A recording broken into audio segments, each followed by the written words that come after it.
Hello' নমস্কাৰ বন্ধু বান্ধৱীসকল, কেনে আছে আপোনালোকে? আশা কৰোঁ ভালে আছে।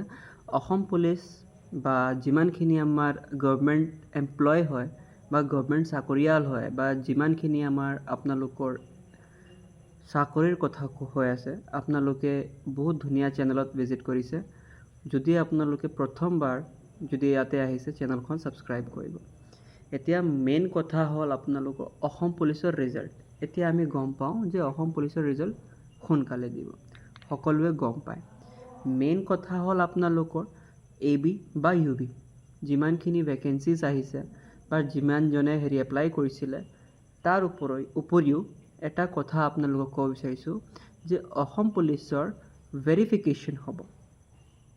যোনে যোনে ABত ছিলেক্ট হৈছে বা যোনে UBত ছিলেক্ট হৈছে, সকলোৰ পুলিচ ভেৰিফিকেশ্যন হ'ব। পুলিচ ভেৰিফিকেশ্যন কেনেকৈ হয়? অসম পুলিচ সেৱা সেতু এটা এপ হয়, ঠিক আছে। তাতে যাই আপোনালোকক ৰেজিষ্ট্ৰি কৰিব লাগিব। ৰেজিষ্ট্ৰেশ্যন কৰি কিনে আপোনালোকৰ যিমানখিনি দৰকাৰী ডকুমেণ্টছ আছে, এইখিনি আপোনালোকক তাতে আপলোড কৰিব লাগিব। যেতিয়া আপোনালোকে দৰকাৰী ডকুমেণ্টছ আপলোড কৰিব, তাৰপিছত যেতিয়া ফাইনেল ছাবমিট কৰিব, তাৰপিছত আপোনালোকৰ ওচৰৰ যেনেকৈ আপোনালোকৰ পুলিচ ষ্টেচন হয়, তাৰ পৰা আপোনালোকক পুলিচ ভেৰিফিকেশ্যনৰ এটা কল আহিব। তেতিয়া আপুনি ভেৰিফিকেশ্যনৰ কল উঠাই কিনি পিক আপ কৰি তাৰপিছত আপোনালোকক তাতে থানালৈ যাব লাগিব। এইটো পুলিচ ভেৰিফিকেশ্যন চাৰ্টিফিকেট দিব। এইটো মেইন কথা হ'ল। প্ৰায়ভাগ যিমানজনে অসম পুলিচৰ কাৰণে প্ৰিপেৰেশ্যন কৰিছিলে, সকলোৰ মোৰ ফালৰ পৰা আন্তৰিক শুভেচ্ছা থাকিল যে ৰিজাল্ট ভাল হওক।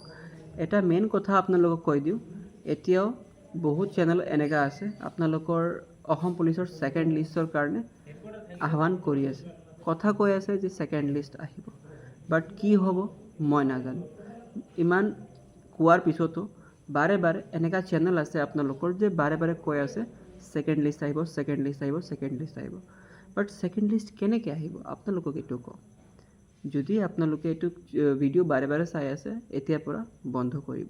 কিয়নো যিমানখিনি ভিডিঅ' হয় এনেকুৱা, আপোনালোকৰ মেইন মটোটো নেদেখায়। মেইন মটো বা মেইন অবজেক্টিভছবোৰ কি আছে, এইবিলাক নেদেখায়। মই এনেকুৱা নকওঁ যে মইহে দেখাওঁ, এনেকুৱা নাই। বা জাষ্ট দৰকাৰীয়াল বস্তুখিনি জানিব লাগে, শিকিব লাগে, কি কৰিব লাগে, এইখিনি জনাওঁ, ঠিক আছে।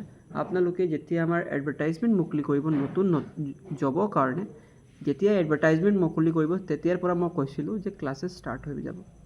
গৰমৰ কাৰণে মই দীঘলীয়া চোলা পিন্ধা নাই, বহুত গৰম লাগিছে। গৰম লগাৰ কাৰণে বহুত কষ্ট হৈছে।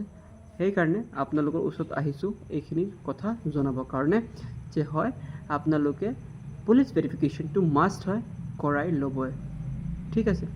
এতিয়ালৈকে ৰিজাল্ট অহা নাই, বাট ৰিজাল্ট আহিব, এইটো তাৰলৈকে আমি ৰখিব নোৱাৰোঁ।